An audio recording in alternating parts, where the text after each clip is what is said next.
امام حسین رضی اللہ تعالی عنہ کا خون دیکھیے کس طرح سے رنگ لا رہا ہے۔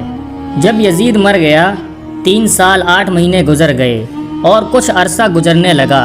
وہی کوفہ کا مختار سقفی جس کے یہاں حضرت امام مسلم بن عقیل رضی اللہ تعالی عنہ اترے تھے، مختار سقفی عوام میں ایک آواز اٹھاتا ہے۔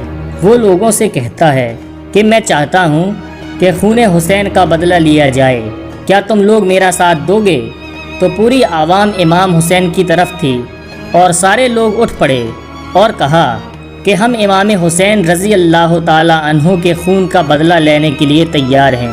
ہم امام حسین رضی اللہ تعالی عنہ کا بدلہ لینے کے لیے اپنی تلوار اٹھا رہے ہیں، اور سارے لوگ مختار سقفی کے جھنڈے تلے آ گئے۔ پھر مختار سقفی نے حضرت امام حسین رضی اللہ تعالی عنہ کے بھائی حضرت محمد بن حنفیہ رضی اللہ تعالی عنہ کے نام کا ایک فرضی خط لکھا تھا اور لوگوں سے یہ کہہ دیا تھا کہ مجھ کو امام حسین کے بھائی محمد بن حنفیہ نے خط لکھ دیا ہے کہ قاتلان امام حسین کا بدلہ لیا جائے۔ حضرت محمد بن حنفیہ کو جب یہ اطلاع ملتی ہے تو حضرت محمد بن حنفیہ کہتے ہیں کہ میں نے وہ خط نہیں لکھا ہے، اگر وہ نواسہ رسول کے قتل کا بدلہ لینا چاہتا ہے تو مجھے کوئی اعتراض نہیں ہے۔ مختار سقفی کو اب اور طاقت مل گئی۔ مختار سقفی نے کہا ٹھیک ہے، اب ہم امام حسین کے قاتلوں سے بدلہ لے کر رہیں گے۔ اس نے تمام لوگوں کو اپنے جھنڈے تلے جمع کر لیا، اور جمع کرنے کے بعد مختار سقفی نے کہا کہ سب سے پہلے امام حسین کے قاتلوں کو گرفتار کیا جائے۔ مختار سقفی کے پاس سب سے پہلے گرفتار کر کے شمر لایا جاتا ہے۔ جب شمر گرفتار کر کے لایا گیا تو مختار سقفی کہتا ہے بتا شمر تیرا کیا حال کیا جائے، اور کہا تو ہی تو ہے جس نے امام حسین کو قتل کرنے کے لیے طرح طرح کی سازشیں رچی تھیں۔ اتنا سنتے ہی شمر کانپنے لگا اور شمر کہتا ہے اے مختار سقفی مجھے چھوڑ دو، میں بھی تو اسی جماعت میں تھا جس جماعت میں تم تھے۔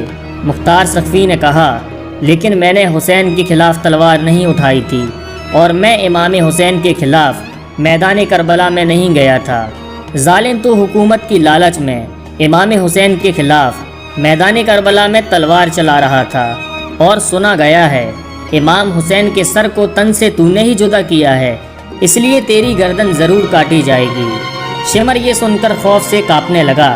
مختار سقفی نے جلادوں سے کہا سب سے پہلے اس کی دونوں آنکھیں پھوڑ دو اور زبان کاٹ دو، اس کے جسم کا ایک ایک حصہ کاٹ کر اسے تڑپا تڑپا کر مارو۔ اس طرح سے شمر کو پہلی بار سزا دی گئی اور اعلان کر دیا گیا کہ قاتلان حسین میں سے ایک کا انجام لوگ اپنی آنکھوں سے دیکھ لیں۔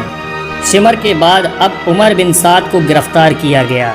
عمر بن سعد جب گرفتار کر کے لایا جاتا ہے تو عمر بن سعد سے مختار سقفی پوچھتا ہے تم کہاں تھے؟ تم نے اس طرح کی حرکت کیوں کی؟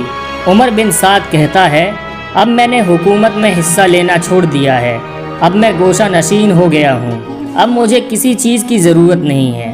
عمر بن سعد کی یہ بات سنتے ہی مختار سقفی نے للکارا اور کہا ظالم تو نے جس دن کربلا کے میدان میں حضرت امام حسین کے اوپر تیر چلایا تھا تجھے اس دن سوچ لینا چاہیے تھا کہ میں سیاست میں بالکل بھی نہیں جاؤں گا۔ تو نے نواسہ رسول کو کربلا کے میدان میں تڑپایا تھا، اور وہ تو ہی تو ہے جس نے ایک ایک کو کربلا کے میدان میں پانی کے لیے ترسایا تھا، اب سوچ تیرا کیا انجام ہوگا۔ عمر بن سعد یہ سنتے ہی خوف سے کانپنے لگا، اور پھر عمر بن سعد کے لڑکے کو بلایا گیا، اور بلانے کے بعد مختار سقفی نے کہا عمر بن سعد کے سامنے اس کے بیٹے کو قتل کیا جائے۔ عمر بن سعد نے کہا میں دیکھ کر برداشت کیسے کروں گا؟ تو مختار سقفی نے کہا جب امام حسین کے بچے علی اصغر کے تیر لگا تھا تو حسین نے کیسے برداشت کیا ہوگا؟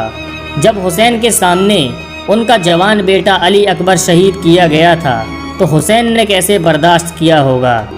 جب حسین کے سامنے بھتیجے قاسم کو تڑپا رہے تھے تو حسین نے کیسے برداشت کیا ہوگا؟ مختار سقفی نے کہا مارو ان ظالموں کو، اور عمر بن سعد کے اوپر تیر چلانا شروع کر دیا گیا، اور اس کے بعد اس کی انگلیاں کاٹی گئیں، آنکھیں نکالی گئی، اس کی زبان کاٹ کر اس کے جسم کا ایک ایک حصہ کاٹ دیا گیا۔ اور اس کو آگ میں جلا کر خاک کر دیا گیا، اور اس طرح سے قاتلان حسین میں سے دوسرے قاتل کو سزا دی گئی۔ اب تیسرا دشمن گرفتار کر کے لایا جاتا ہے۔ تیسرا دشمن کھولی پکڑا جاتا ہے، جس نے حضرت امام حسین رضی اللہ تعالیٰ عنہ کے جسم اقدس سے سر کو جدا کیا تھا۔ یہ وہ مردود ہے جو امام حسین کے سر مبارک کو رومال میں لپیٹ کر نیزے پر لٹکا کر چل رہا تھا۔ کھولی کو پکڑنے کے بعد مختار سقفی کے سامنے پیش کیا گیا، اور مختار سقفی نے حکم دیا اسے اس طرح کی سزا دی جائے کہ اسے دنیا یاد رکھے۔ مختار سقفی نے کہا اس کے ہاتھ پاؤں کو ایک ایک حصے میں الگ کر دو۔ ہاتھ پاؤں الگ کرنے کے بعد کھولی کی زبان کاٹی گئی، پھر اس کی گردن کاٹی گئی۔ اس طرح سے کھولی کو سزا دی گئی۔ اب حرملہ ابن کاہل پکڑا جاتا ہے۔ حرملہ ابن کاہل یہ وہی مردود ہے جس نے حضرت علی اصغر کے حلق میں تیر مارا تھا۔ مختار سقفی نے کہا اس کے دونوں ہاتھوں کو باندھ دو، اس کے پیروں کو بھی باندھ دو، اور اس کے منہ کو اوپر اٹھاؤ، اور اس کی گردن میں اتنے تیر مارو کہ تیروں سے اس کی گردن چھلی ہو جائے، اور تیروں کے ذریعے سے اس کی گردن جدا ہو جائے۔ اس طرح سے حرملہ ابن کاہل کو تڑپا تڑپا کر سزا دی گئی۔ اس کے بعد ابن زیاد کو پکڑ کر لایا جاتا ہے۔ جب ابن زیاد کو پکڑنے کے لیے مختار سقفی کی فوج جاتی ہے تو ابن زیاد وہاں سے بچ کر بھاگ جاتا ہے، لیکن ابن زیاد زیادہ دن تک چھپ نہیں سکا، اور اسے مختار سقفی کے سامنے گرفتار کر کے پیش کیا جاتا ہے۔ مختار سقفی نے ابن زیاد سے کہا اس دن کو یاد کرو جب تم نے اپنے جوانوں کو اور لوگوں کو امام حسین کے سامنے بھیجا تھا۔ تو ابن زیاد نے کہا مختار تم میرے ساتھ کیا کرو گے؟ مختار سقفی نے کہا میں تمہیں قتل کروں گا، اور اتنی بے دردی کے ساتھ کروں گا کہ دنیا یاد رکھے گی۔ ابن زیاد کو قتل کیا گیا، اس کے جسم کے ایک ایک حصے کو الگ کیا گیا، اور مختار سقفی کے سامنے اسی کوفہ کے گورنر ہاؤس میں ابن زیاد کا سر اسی جگہ پر رکھا گیا جہاں حضرت امام عالی مقام کا سر مبارک رکھا گیا تھا۔ اتنے میں ایک سانپ ظاہر ہوتا ہے اور اس کے نتھنے میں گھس جاتا ہے اور منہ سے نکلتا ہے، پھر منہ سے گھسا اور نتھنے سے نکلا، پھر ناک میں سے گھس کر منہ سے نکلتا ہے، اور 3 مرتبہ یہ معاملہ ہوا، پھر وہ سانپ غائب ہو گیا۔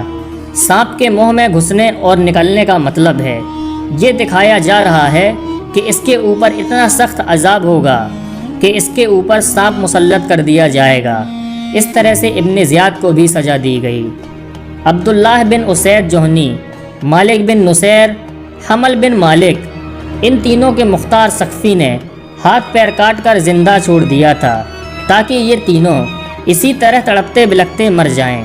پھر اس کے بعد حکیم بن طفیل طائی کو پکڑ کر لایا گیا۔ یہ وہ حکیم بن طفیل طائی خبیث ہے جس نے حضرت عباس علمدار کے کپڑے اتار لیے تھے، پھر اس کو زندہ ہی ننگا کر کے تیروں سے چھلی کر دیا گیا۔ اس کے بعد عمر بن صبیح کو لایا گیا۔ عمر بن صبیح نے شہدائے کربلا میں سے کئی لوگوں کو زخمی کیا تھا، اسے بھی نیزوں سے چھید چھید کر مار دیا گیا۔ اس کے بعد زید ابن رکات کو پکڑ کر لایا گیا۔ زید ابن رکات وہ خبیث تھا جس نے حضرت مسلم بن عقیل کی پیشانی پر تیر مارا تھا، اس کو بھی تیروں سے چھلی کیا گیا، مگر جان باقی تھی تو اس کو زندہ ہی جلوایا گیا۔ تاریخ میں آتا ہے کہ 60,000 یزیدی مختار سقفی کے ہاتھوں مارے گئے، کتنے اندھے اور کوڑھی ہو گئے، کچھ کی آنکھوں میں جلتی ہوئی سلائی پھیری گئی، کچھ کو زندہ جلایا گیا، اور کچھ لوگوں کے منہ سور کی طرح ہو گئے۔ کچھ تو ایسے تھے کہ پانی پیتے مگر پیاس نہ بجھتی، اور یوں ہی تڑپ تڑپ کر مر جاتے، اور کوئی بھی زندہ نہ بچ سکا۔ اور اس طرح سے حضرت امام حسین رضی اللہ تعالی عنہ کے قاتلوں کو سزا ملتی ہے۔ صرف 6 سال کے اندر ایسا تختہ پلٹا کہ دنیا سے امام حسین کے قاتلوں کا صفایا ہو گیا۔